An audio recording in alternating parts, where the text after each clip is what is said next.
Hey everybody, Jason Sheftel here, and it's time to talk about NATO. NATO is in the news right now because Russia is in the process of doing very Russian things in Eastern Europe.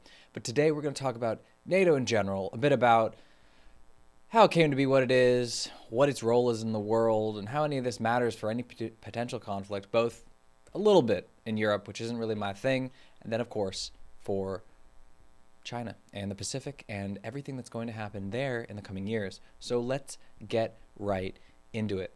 NATO was a really big deal back in the day in the 1940s and 50s and throughout the Cold War, but it hasn't really had a purpose since the 1990s. And everybody has known this. People in the military have known it to the degree that they want to admit it, or really, not really admit it as much. People just don't know what to do with dead institutions or dying institutions or institutions without a strong, solid sort of purpose anymore.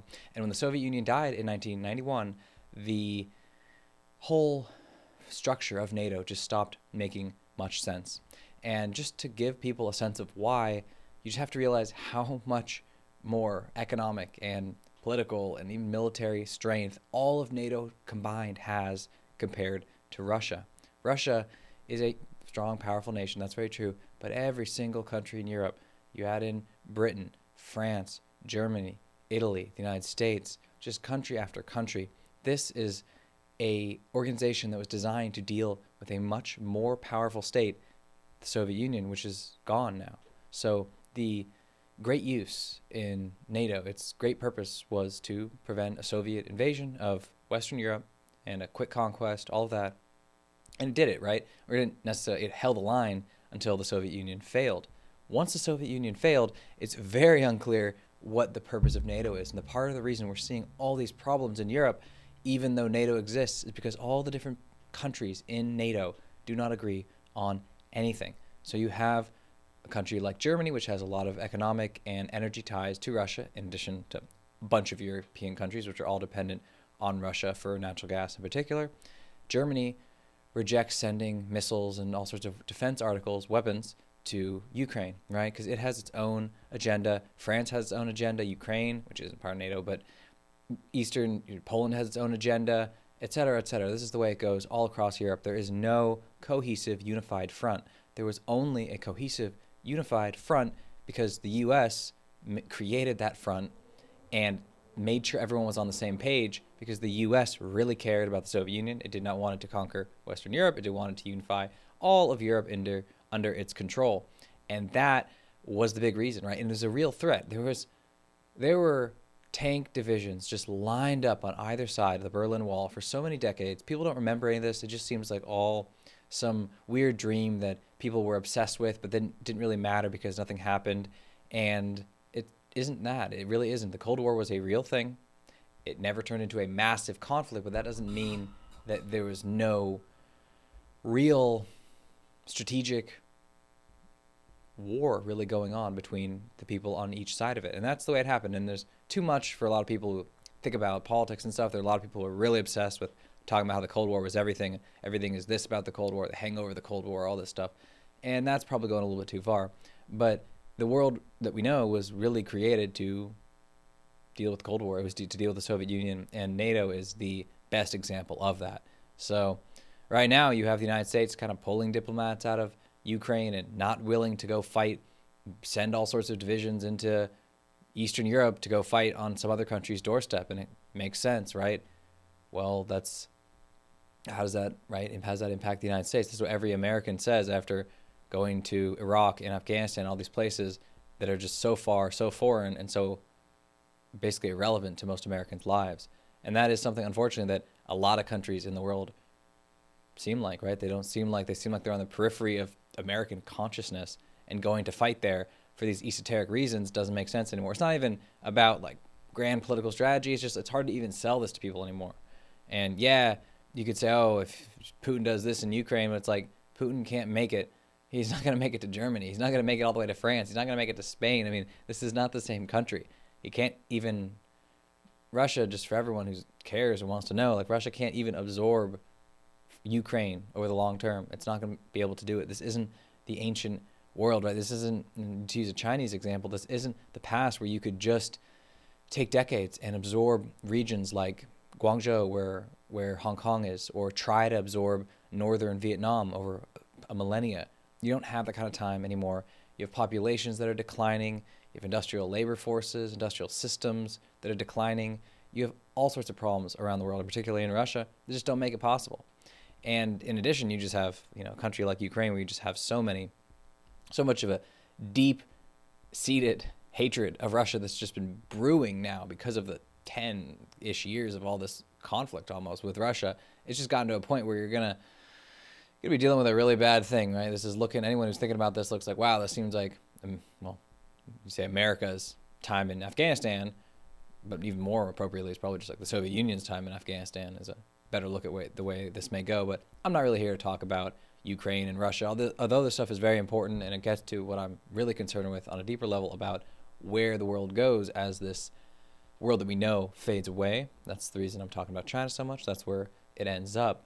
The bigger thing here is to think about, well, what exactly is the world we live in when NATO doesn't really mean anything, right? We live in a world where people haven't absorbed or are unwilling to absorb the fact that these organizations and these names, these name brand institutions aren't what they once were, and we don't have the capacity to build new ones in just the same way that Russia doesn't have time to build, to eat and swallow, digest Ukraine. We don't have the time to build institutions the same way we did. We don't have decades with a face-to-face and shoulder-to-shoulder, face-to-face with a foe and shoulder-to-shoulder with a bunch of allies. We don't have that anymore either. You just have to muddle through a lot of wreckage and rubble. That's kind of the way things are going.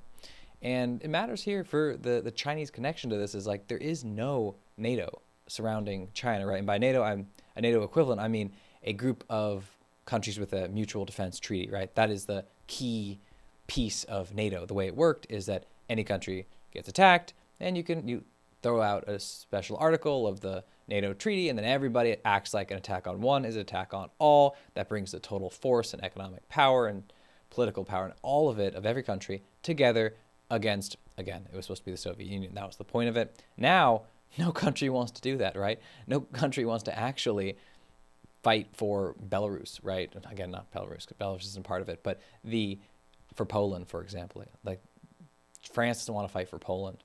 And you can't really argue anymore that Russia could, it's a domino. If you let them conquer one, conquer everyone. It was like that with the Soviet Union because they would just roll through a lot of this stuff, but you can't do that anymore.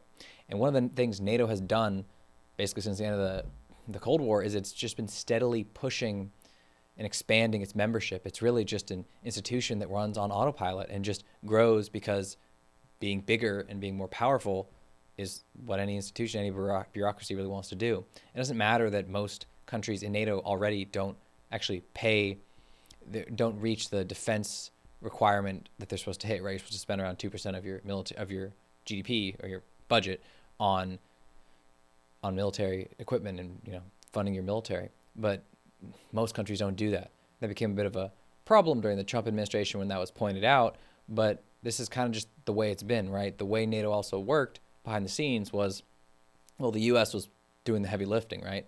The U.S. kind of had people on the front lines that would take a lot of the body blows early on, but the actual defense of Europe would happen through the United States. And if the United States isn't doing it, and all the countries in Europe don't really want to get together in the same way, this isn't a functional organization. This isn't rocket science. It's not some grand, crazy thing I'm saying. It's only grand and crazy because, well, it's associated with Trump in the post-2016, basically the first couple years of the Trump administration, where there was just all these problems with NATO, and it was feeling like, oh God, the world we know is coming to an end, and Trump is destroying the world we know, right? It actually wasn't that. There was a lot of elements. Well, he was kind of throwing bombs at things. That's his style, but more on a deeper level, there was the fact that these elements of the world were broken, and Trump definitely had a skill, a talent for seeing people's flaws and vulnerabilities and weaknesses, right, in an interpersonal context. And I don't know, maybe he had the same sort of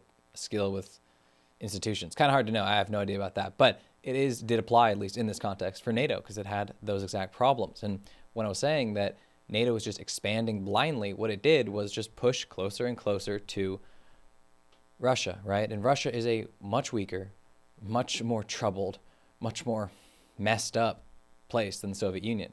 And it's not nearly as strong. And so when you have NATO creeping closer and closer, when the whole point of the Soviet Union and having all these, all the territory that it had was to push NATO and other countries farther and farther away, and now Russia is weaker and NATO is closer and closer, and all of the countries in Europe are more wealthy. The United States is more powerful. All this is threatening, and it's not rocket science. Like, one of the problems we have with, unfortunately, the sort of news reporting that we get is that people just keep endlessly talking about how Russia's this terrible aggressor and blah, blah, blah, and doesn't look at kind of the underlying dynamics of things. And it's not hard to look at Russia and think, wow, this is a country that's been invaded every, 4 centuries in a row, and barely, in just its entire existence, it came together around in the 1500s. It's just been a pretty brutal attempt to try and, rule and conquer, and not really rule, I mean, basically just be safe in your massive, indefensible territory forever. And it's just not a doable thing. It's actually not something that any country can do, and it makes you paranoid, and it makes you freak out, and it makes you do all sorts of things that are very characteristically Russian.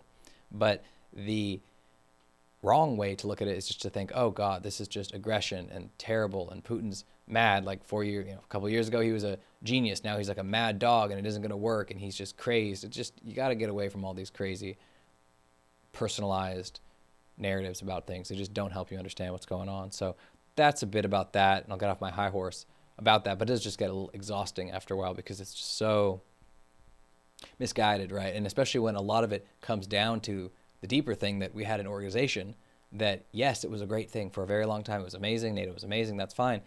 But it hasn't been amazing for the last 30 years. It hasn't functioned. It hasn't done anything.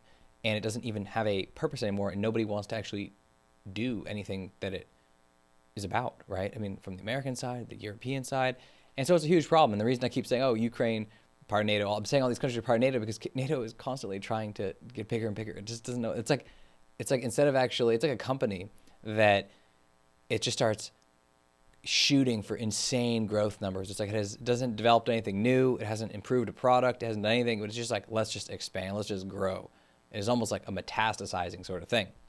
But that is the funny thing, right? Because you have this NATO that doesn't have a purpose anymore, and it's just trying to grow and be as powerful as possible, even though it's really weak in a lot of ways. And then it's really antagonizing, the country that it's opposing, which is Russia. And then in the Pacific, you don't have this. You actually have kind of an opposite scenario where you don't have a bunch of countries that are aligned together in a mutual defense treaty against China. You have a bunch of countries that have alliances with the United States. It's actually kind of interesting. There in Europe, it was much more, you needed everybody on the same page. There's way more countries. It's way more congested, basically. It's way more congested in Europe. And China in the sort of Western Pacific, it's not. There's just there's China, and then there's a bunch of islands and a couple of neighbors, right? So it's very different. But the problem is everyone's always talking like, well, what about the Quad? Like, who are Japan and India and Australia and the United States going to get together and form a NATO against China? What about the new thing? Oh, maybe we'll have the UK and Australia and Japan and the United States. Like, everyone's like, ooh, what's the new NATO, right? There is no NATO. There is no NATO, right? That's the thing we should be learning, is that there is no NATO. NATO doesn't work in Europe. It's not going to work in Asia either. There actually is, what is going to work is just basically a de facto alliance, centered on the United States and focused on naval stuff in the Pacific. That's the way it's going to work. But there's not going to be an overarching organization. We don't live in a world where you can create or have these sorts of overarching institutions. It just doesn't fit the world we have. And I know everyone looks back and thinks, look what an amazing world was created really after 1945. You take the stock of everything, all things told, and it's like, wow, that was really impressive in a lot of ways. I was like, you built all these institutions, you had pretty amazing growth all around the world compared to any other time in history. I mean, yeah, it wasn't perfect, but it was like better than anything else. And it's overall pretty awesome. But we don't live in that world. And it's a terrible thing to say, and it's hard for people to accept that things, whether on the economic side, you won't get the same growth you had back then, obviously, and then now on the sort of the military political side, that the world is going to become more dicey, more violent, and you can't rely on the United States itself to do everything, and you can't even conceive of a way to make institutions that could keep everybody safe. Everybody's not safe. That's the really dark and sad note I'm going to end this video on, right? Everybody's not safe. NATO isn't going to save anybody. And the world's going to start looking a lot like the world's kind of always looked. And that's unfortunately the way it is. And hopefully things get better on the other side. But, the world's kind of returning to being the kind of violent world of political conflicts and military conflicts that it's always been. And I'll get into that in other videos. Like, we'll talk about where this is coming from, why. I've got that course coming out about all this, and it'll be really helpful because this is the world we're going to have to live in. We're going to have to know why it's returned, why it disappeared for a little while, and where we're going to go when it's all said and done. So that's where things are headed, and I hope you follow along, right? So thanks for watching. Definitely like the video if you liked it. Subscribe, throw on notifications. You'll get more stuff like this. And